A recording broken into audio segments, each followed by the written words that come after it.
Thunder rolls across the darkened streets as rain pounds the asphalt outside the Devil's Canyon clubhouse. Inside, leather-clad bikers share whiskey and war stories. Then comes a sound that cuts through everything else, 3 small knocks on the heavy oak door. Nobody knocks on this door uninvited. The room falls silent as boots scrape against concrete floors. When the door swings open, every hardened face stares in disbelief. A little girl, maybe 6 years old, soaked to the bone and shivering. Her small hand clutches a torn pink blanket as tears stream down her bruised cheek. Her voice barely rises above a whisper. "They beat my mama!" Every eye turned toward Jake Reaper Morrison, the club's president. His leather jacket bore the patch that marked him as leader, a grinning skull with crossed bones. Jake stood frozen, staring down at the trembling child. "Jesus Christ, Reaper!" muttered Tommy Hammer Rodriguez. "What the hell we supposed to do with a kid?" Jake's mind raced back 35 years to another stormy night, another frightened child. That child had been him, 8 years old, watching his stepfather's fist connect with his mother's jaw for the last time. "They beat my mama," the little girl whispered again. "Call the cops, Reaper," Snake Williams said. "This ain't our problem." But Jake knelt down slowly until he was at eye level with the child. Up close, he could see the purple bruise blooming across her left cheek. "What's your name, little one?" "Emma. Emma Martinez." "Where's your mama now?" Fresh tears spilled down her cheeks. "The bad men took her. They said if she tells anybody what she saw, they'll hurt us both real bad." A cold rage began building in Jake's chest. "Marcus," Jake called. "Ghost. Take Rodriguez. Check the area 3 blocks out. Look for signs of struggle." Jake turned back to Emma. "Are you going to call the police?" The police in this neighborhood were either bought off or too scared to venture into certain territories. "No, sweetheart. We're going to handle this ourselves. Come on," he said gently, extending his hand. "Let's get you somewhere warm and safe." Emma placed her tiny hand in his massive palm. Jake felt something shift inside his chest.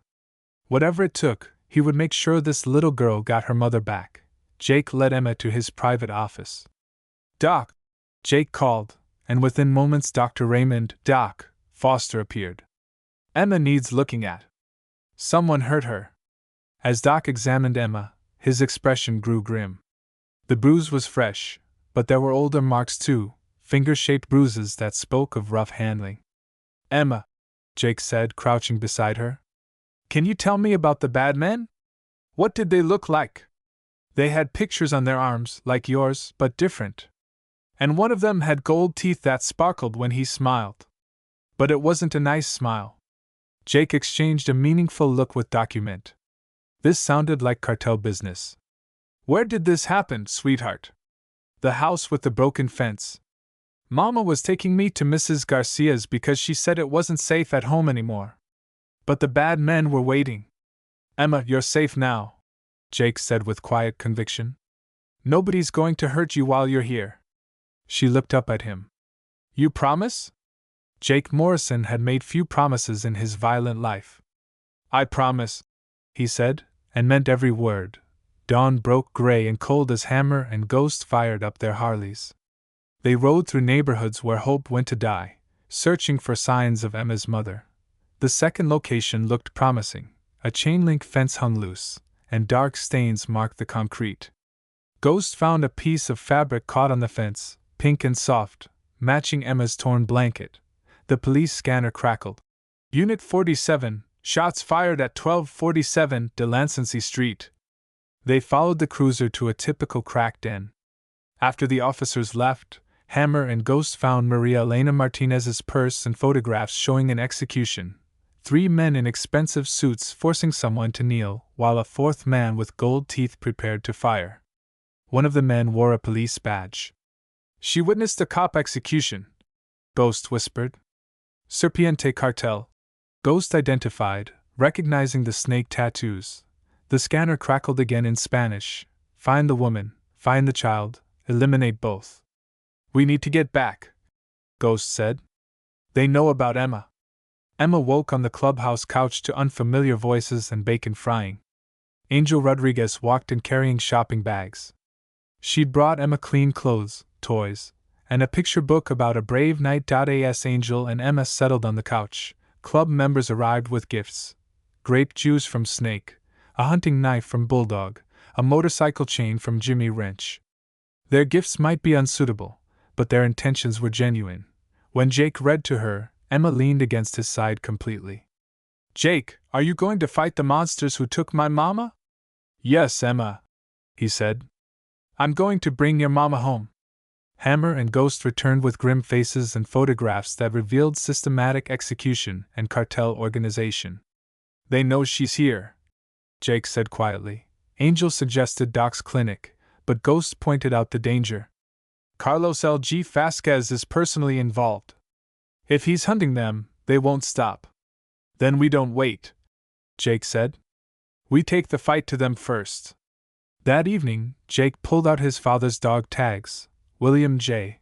Morrison, U.S. Army, Vietnam. His father had been a decorated sergeant who taught Jake tactical knowledge during late-night conversations before his death.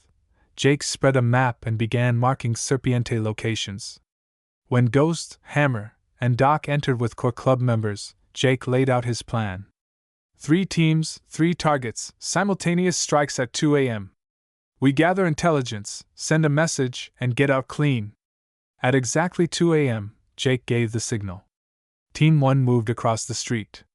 Jake took the walking guard down with a sleeper hold. The auto shop's back office was a treasure trove of cartel records. Then Jake found the encrypted cell phone receiving texts: Martinez, Nena, Eliminer. Ghost translated the messages. "They're planning to hit us at dawn. And there's an address, warehouse on the east side. Messages indicate they're holding the package there. They're not planning to keep her alive much longer. All teams extract now," Jake ordered. Over coffee at a diner, Jake shared what they'd learned. "We go get her tonight, before they realize we've compromised their communications.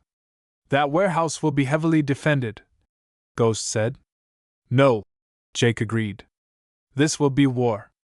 Emma's screams pierced the pre-dawn darkness at Doc's clinic. Angel discovered a hospital bracelet on Emma's wrist, 3 weeks old, indicating treatment for multiple contusions. "Who brought you to the hospital, sweetheart?" "Mama did. The bad men said if Mama told anybody about what she saw, they would hurt me worse." When Jake arrived, Angel showed him Emma's drawings, detailed documentation of violence with faces, tattoos, even license plate numbers.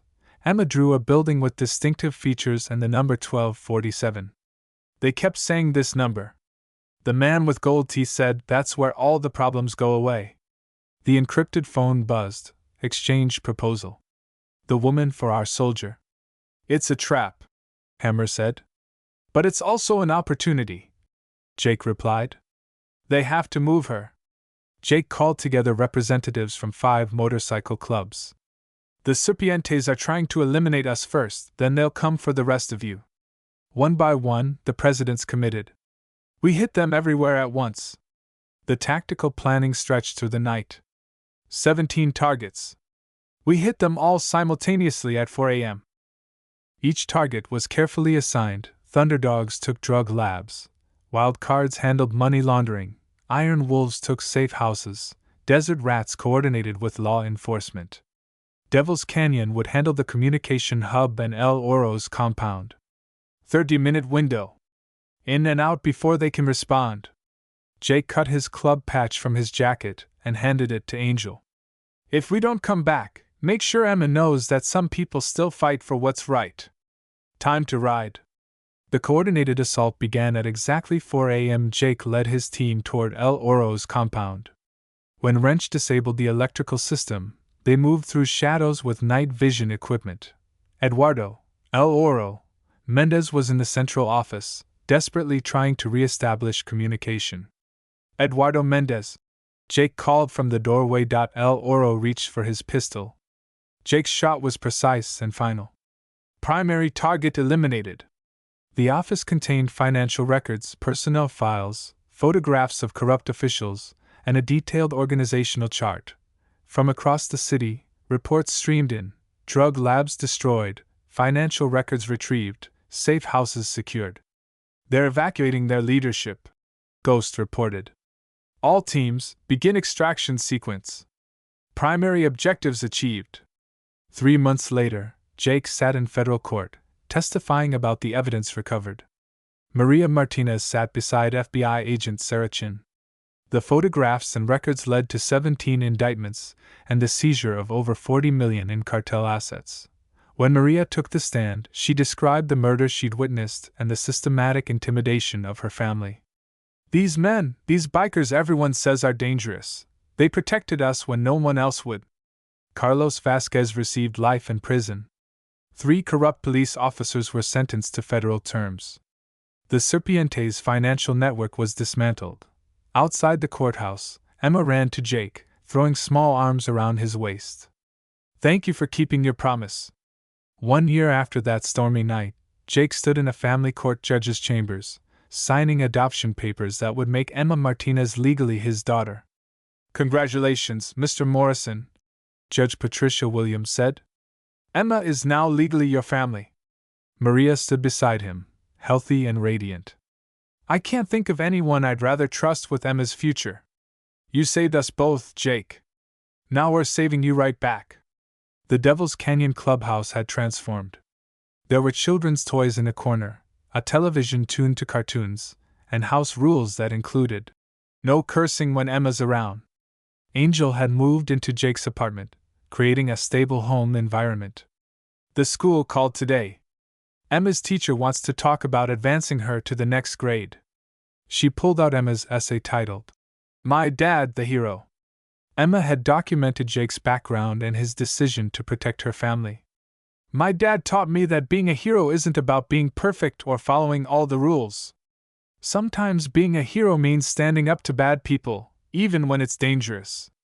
That night, as Jake tucked Emma into bed, she asked her bedtime ritual question. Tell me the story about the night I found you, Daddy. Once upon a time, he began. A very brave little girl knocked on the door of some rough men who didn't know they needed saving. 2 years later, on another stormy October night, Jake watched 9-year-old Emma help a frightened boy who appeared at their door. The Devil's Canyon MC had become an unofficial sanctuary for endangered children. The clubhouse had evolved into a legitimate crisis intervention center. Angel had become a licensed family counselor. The transformation had begun when FBI agent Sarah Chin proposed the Sanctuary Project, a federally funded initiative operating out of motorcycle clubhouses in 12 states. Emma's right, Jake told the boy after hearing his story. We help kids who are in trouble. And we're very good at finding lost sisters. Within 4 hours, they had identified the boy's sister's location and coordinated her rescue with professional precision, backed by federal authority. Later, as Jake tucked Emma into bed, she asked, Tell me the story about the night I found you, Daddy. And tell me about how we help other kids find their families, too. On her nightstand sat the pink blanket from that first terrible night, carefully preserved. Beside it lay a photograph of Emma, Maria, Jake, and Angel at their second Christmas together. Once upon a time, Jake began. A very brave little girl knocked on the door of some rough men who didn't know they needed saving. And that little girl grew up to save other children because she learned that heroes come in all shapes and sizes. Emma smiled and closed her eyes, secure in the knowledge that tomorrow would bring new opportunities to help other frightened children find their way home. Outside, thunder rolled across the city. But inside the Devil's Canyon clubhouse, the sound only reminded them that storms eventually passed, leaving stronger families in their wake.